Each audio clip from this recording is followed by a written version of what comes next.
Welcome back to my channel Geeta's Learning Classes, and this is Geeta Singh.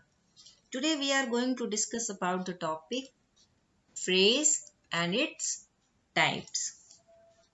It's a small topic, easy to understand and very useful topic in English grammar, which is boost our understanding of English language. यह English को सीखने और समझने का बहुत ही useful topic है. Okay, the conclusion of learning English is based on what? Means English को सीखने या समझने का कंक्लूजन किस बात पर बेस्ड है? If you ask, in my opinion, in a sentence. एक सेंटेंस में is to recognize the words that comes in the sentence according to their English language. Sentence में जो वर्ड्स आते हैं उनको इंग्लिश लैंग्वेज के अकॉर्डिंग पहचान जाना और ये बता पाना, to be able to tell whether it is a noun, an adjective, a verb or an adverb. ये बता पाना कि ये noun है, ये adjective है, ये verb है और ये adverb है. So friends, we have already discussed this topic in the previous videos. I have given the links of those videos in the description, so you must visit on that. So let's start. What is phrase? What is phrase? Phrase को हिंदी में हम वाक्यांश कहते हैं. A phrase is a meaningful sequence of two or more words. They work as a unit in a sentence. It contains neither a subject nor a verb. It is not a complete sentence itself. Means एक वाक्यांश दो या दो से अधिक शब्दों का एक सार्थक अनुक्रम है. मीन्स मीनिंगफुल सीक्वेंस है जो एक सेंटेंस में एक यूनिट के रूप में कार्य करते हैं. इसमें ना कोई विषय है और ना ही कोई क्रिया है. मीन्स ना सब्जेक्ट है और ना ही वर्ब है. यह अपने आप में एक पूर्ण वाक्य नहीं है. Not a complete sentence itself. Okay. A group of related words. ये संबंधित शब्दों का समूह है. ऐसा समूह जिसमें वर्ड्स एक दूसरे से रिलेटेड होते हैं, संबंधित होते हैं. Does not have combination of subject and verb. Subject and verb का कोई कॉम्बिनेशन नहीं है. Does not express a complete thought. जो कि एक पूर्ण अर्थ नहीं देता है. सेंस तो देता है, मीनिंग है होता है उसका, बट कंप्लीट नहीं होता है. डिपेंड्स ऑन अदर वर्ड्स और phrases to form a meaningful sentence. एक अर्थपूर्ण वाक्य बनाने के लिए दूसरे वर्ड्स और फ्रेजेस पर निर्भर करता है. चलिए इसे एक एग्जाम्पल के थ्रू समझते हैं. For example, Rani reads book. Rani किताब पढ़ती है. ये एक सेंटेंस है. इसी सेंटेंस को हम इस तरह से भी कह सकते हैं, my sister Rani is reading English book. ये दोनों ही एक सेंटेंस है. These both are sentences. And what is sentence? A group of words which has a combination of a subject and a verb and which gives a complete sense is called sentence. Means ऐसा शब्दों का समूह जिसमें subject यानी विषय और verb यानी क्रिया का कॉम्बिनेशन हो और कंप्लीट मीनिंग पूर्ण अर्थ देता हो, वो सेंटेंस है. हिंदी में जिसे वाक्य कहते हैं. रानी यहाँ पर नाउन है, कर्ता के रूप में. सब्जेक्ट कहते हैं. नाउन है, सब्जेक्ट. रीड्स ये क्रिया है, वर्ब. बुक यहाँ पे नाउन है but as a object use हुआ है. बट ये फ्रेज नहीं है. My sister Rani, first sentence में रानी नाउन है लेकिन सिंगल है, इसी को हमने यहाँ पर 3 वर्ड्स में बोला है। रानी नाउन है, एज अ सब्जेक्ट है, यहाँ पर हमने 3 वर्ड्स में बोला है। फर्स्ट सेंटेंस में रीड्स जो कि वर्ब है, इस सेंटेंस में हमने 2 वर्ड्स में बोला है, इज रीडिंग। इज यहाँ पर हेल्पिंग वर्ब है एंड रीडिंग मेन वर्ब है। Is, am, are, has, have, were, was, these kind of words are helping verbs. And read, study, eat, these are main verbs. English book, first sentence में book single था, इस sentence में हमने 2 words में बोला है। ये एक noun है, as a object use हुआ है, but यहाँ पर 2 words में है। Okay. But how to find out where the phrase is and which type of phrase it is? दोनों का ही अर्थ निकल रहा है, दोनों ही सेंटेंस का मतलब है, दोनों का ही एक सेंस है और दोनों में ही सब्जेक्ट है, वर्ब है एंड ऑब्जेक्ट भी है। Then how to find out where the phrase is? And what is the difference? Okay.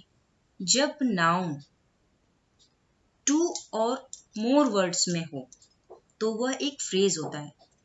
यहाँ पर noun 3 words में है, ये एक phrase है।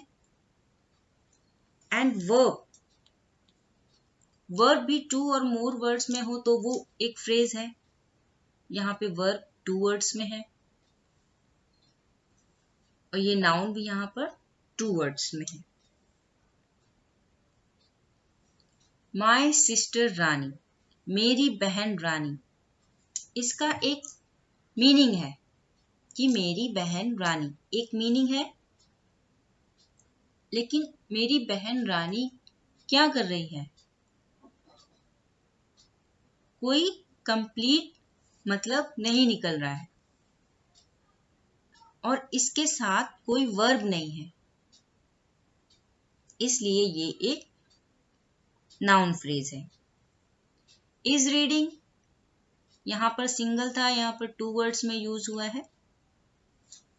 जब वर्ब 2 और मोर वर्ड्स में हो तो वो फ्रेज है। इज रीडिंग कोई पढ़ रहा है, कोई पढ़ तो रहा है लेकिन कौन पढ़ रहा है, क्या पढ़ रहा है, कोई कंप्लीट मीनिंग नहीं है। यहाँ पर इसमें कोई सब्जेक्ट नहीं है, ये भी एक फ्रेज है। इंग्लिश बुक नाउन है, मीनिंग निकल रहा है कि इंग्लिश की किताब है, लेकिन इंग्लिश की किताब किसकी है, क्या है, कोई कंप्लीट मीनिंग नहीं है, दैट इज वाई फ्रेज है ये। Okay, now in grammatical language the definition of phrase is a group of words which has no combination of subject and verb and which gives no complete sense is called phrase. Means शब्दों का समूह जिसमें subject यानी विषय और verb यानी कि क्रिया का कोई कॉम्बिनेशन नहीं हो और जो एक कंप्लीट अर्थ नहीं देता हो। मीन्स उसका सेंस तो देता है लेकिन कंप्लीट सेंस नहीं देता, that is called as phrase.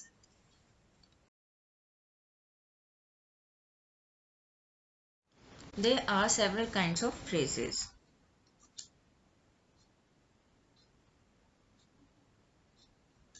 And the most prominent are noun phrase, verb phrase, adjective phrase, adverb phrase, and preposition phrase.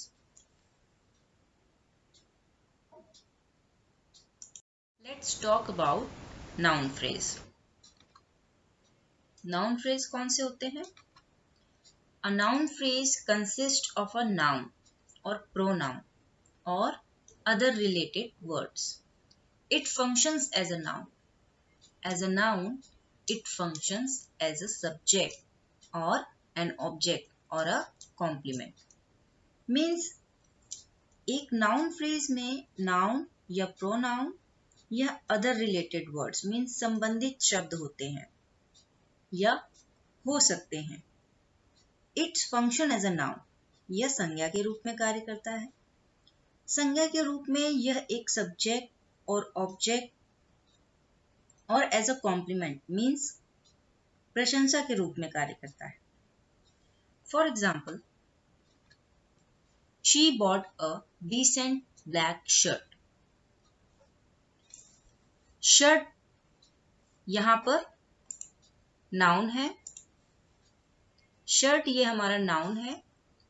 As a subject यहां पर यूज हो रहा है a decent black shirt. Noun को हमने यहाँ पर 4 वर्ड्स में बोला है, अ डिसेंट ब्लैक शर्ट. अगर नाउन 2 और मोर वर्ड्स में होता है तो वो नाउन फ्रेज होता है. Because phrase is a group of words. Phrase शब्दों का समूह है. Does not have combination of subject और वर्ब. ये एज अ सब्जेक्ट यूज हुआ है, इसमें कोई भी वर्ब नहीं है, कोई क्रिया नहीं है. Does not express a complete thought, जो कि एक पूर्ण अर्थ नहीं देता है. जब हम बात करते हैं a decent black shirt, एक अच्छी शर्ट, लेकिन अच्छी शर्ट का क्या, इसका कोई मतलब नहीं है, कोई सेंस नहीं निकल रहा. एक अर्थपूर्ण वाक्य बनाने के लिए दूसरे वर्ड्स और फ्रेज पर निर्भर करता है. जब ये शी बॉट इसके साथ ऐड है तब इसका एक कंप्लीट सेंस, कंप्लीट मतलब निकल रहा है. She bought a decent black shirt. उसने एक अच्छी ब्लैक शर्ट खरीदी. Right. Let's take an another example. Do not eat fatty fast food. Food एक नाउन है. हमने नाउन को यहाँ पर 3 वर्ड्स में बोला है, फैटी फास्ट फूड. ये हमारा नाउन फ्रेज है. नाउ वर्ब फ्रेज मीन्स क्रिया वाक्यांश. ये क्या होते हैं? A verb phrase consist of the main verb plus any modal और an auxiliary verb, helping verb. The main verb comes last in the verb phrase. Means एक verb phrase में main verb के साथ साथ कोई model या auxiliary verb means helping verb, सहायक क्रिया होती है. main verb phrase में सबसे लास्ट में आती है. For example, she has finished her work. उसने अपना काम पूरा कर लिया है. अब इसमें वर्ब क्या है? हैज एक वर्ब है, लेकिन ये हेल्पिंग वर्ब है. एंड फिनिश्ड मेन वर्ब है. वर्ब यहां पर 2 वर्ड्स में है. जब वर्ब 2 और मोर वर्ड्स में होता है तो वो एक फ्रेज होता है. Let's see another example. Flowers are fluttering in fresh air. ताजी हवा में फूल झड़ रहे हैं. इसमें क्रिया क्या है, वर्ब क्या है? आर वर्ब है, लेकिन ये हेल्पिंग वर्ब है. फ्लटरिंग मेन वर्ब है. हमेशा हेल्पिंग वर्ब के बाद ही मेन वर्ब आता है. वर्ब में these are the verb phrase. Adjective phrase, विशेषण वाक्यांश. ये क्या है? An adjective phrase is a group of words that function as an adjective. It describes or modifies a noun or a pronoun. Means एक adjective phrase शब्दों का समूह है जो adjective यानी विशेषण के रूप में कार्य करता है. यह संज्ञा और सर्वनाम का वर्णन करता है. It modifies noun or a pronoun. For example, she is wearing a soft silk scarf. उसने मुलायम रेशमी स्कार्फ पहना हुआ है.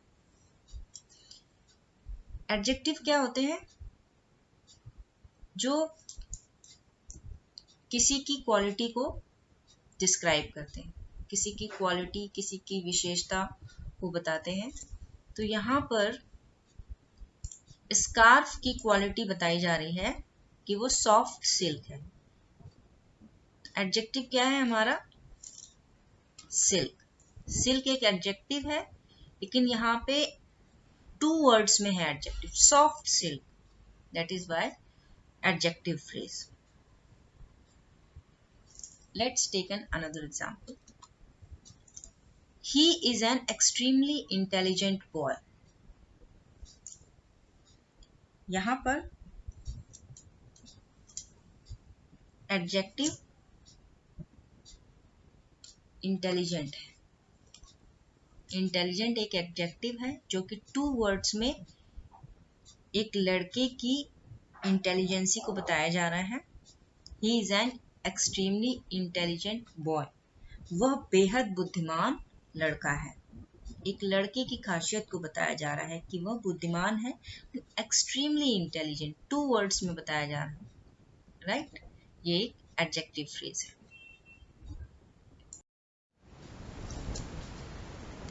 एडवर्ब फ्रेज मीन्स क्रिया विशेषण वाक्यांश.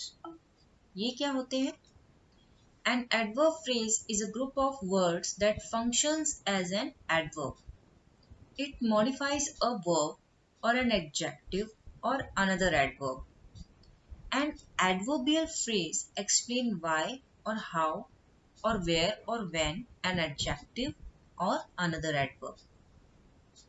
Means adverb phrase शब्दों का एक समूह है जो adverb के रूप में कार्य करता है और ये verb, adjective और another adverb को describe करता है. An adverbial phrase बताता है कि क्यों, कैसे, कहाँ या कब एक adjective है या another adverb.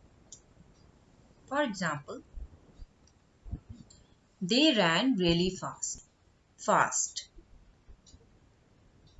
तो ये verb को ही describe कर रहा है really word. That is why ये एक एडवर्ब फ्रेज है, क्योंकि ये शब्दों का समूह है. 2 और मोर वर्ड्स में एक फ्रेज होता है, तो ये हमारा एडवर्ब फ्रेज है.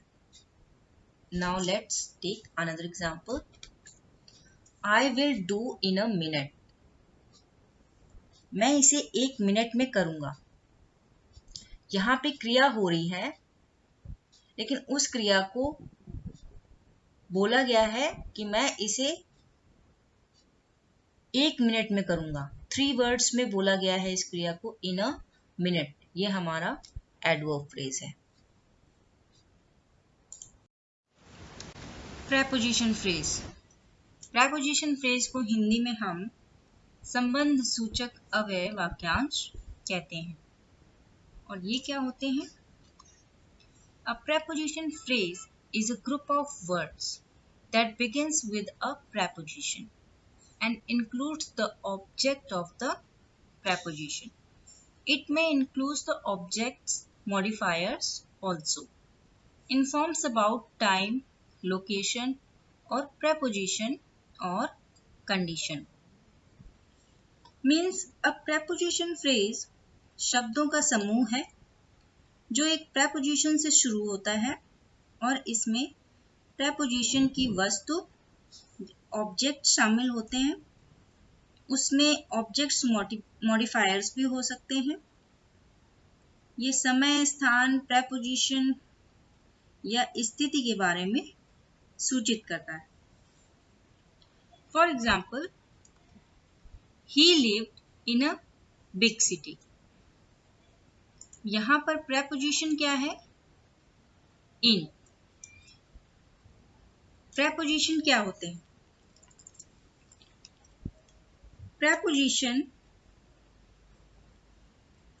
ये हेल्प करते हैं शब्दों के बीच रिलेशन यानी संबंध दिखाने में।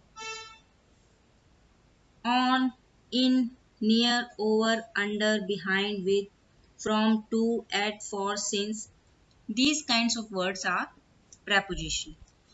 So in is preposition क्योंकि in यहाँ पर बिग सिटी के बीच में रिलेशन दिखा रहा है और ये 1, 2, 3, 4 वर्ड्स में है, that is why preposition phrase. Let's see another example. He is sleeping on the carpet. वह कारपेट पर सो रहा है। यहाँ पर preposition on है जो कि कारपेट से रिलेशन दिखा रहा है and on the carpet 3 words में है, that is why preposition phrase. Friends, I hope आपको फ्रेज बहुत अच्छे से समझ आ गया है। अगर आपको मेरे वीडियो से कुछ सीखने को मिला है तो वीडियो को लाइक और सब्सक्राइब जरूर कर दें, क्योंकि मैं वीडियो में ग्रामर की छोटी से छोटी बेसिक चीज़ें समझाने की कोशिश करती हूँ। और फ्रेंड्स और फैमिली में ज़रूर शेयर करें ताकि उन्हें भी इसका बेनिफिट मिले। So stay connected. Thank you for watching. Take care.